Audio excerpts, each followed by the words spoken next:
दोस्तों, जीवन अमूल्य है, इसका कोई मूल्य नहीं। ये सब हमारी सूझबूझ एवं ज्ञान पर निर्भर करता है कि हम जीवन में क्या हासिल करते हैं, किस मुकाम पर पहुंचते हैं।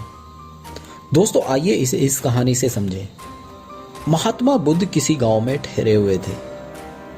गांव के साथ ही आसपास के क्षेत्रों से भी लोग उनके दर्शन करने और प्रवचन सुनने पहुंच रहे थे।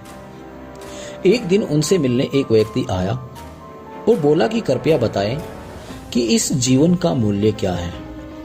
बुद्ध ने उस आदमी को एक पत्थर दिया और कहा कि पहले इस पत्थर की कीमत मालूम करके आओ, फिर मैं तुम्हारे सवाल का जवाब देता हूं। पर ध्यान रहे, इस पत्थर को बेचना नहीं है। वह व्यक्ति पत्थर लेकर बाजार में गया।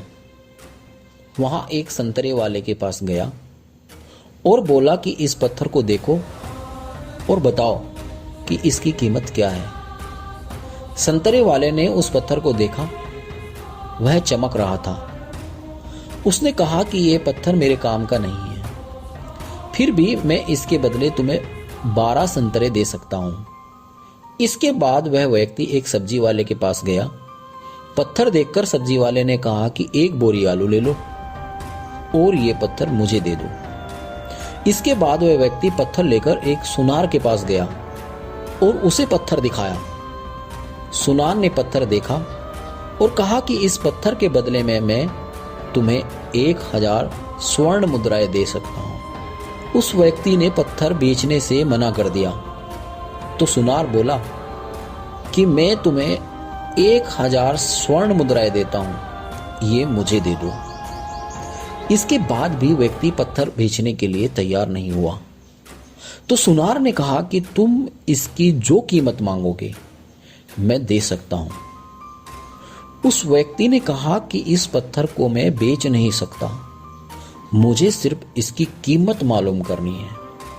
सुनार के बाद वह व्यक्ति एक जोहरी के पास गया और पत्थर दिखाया।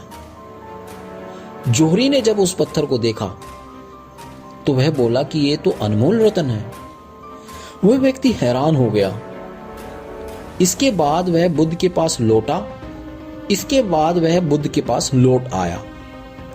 उन्हें सारी घटना सुनाई और पूछा कि अब बताएं जीवन का मूल्य क्या है।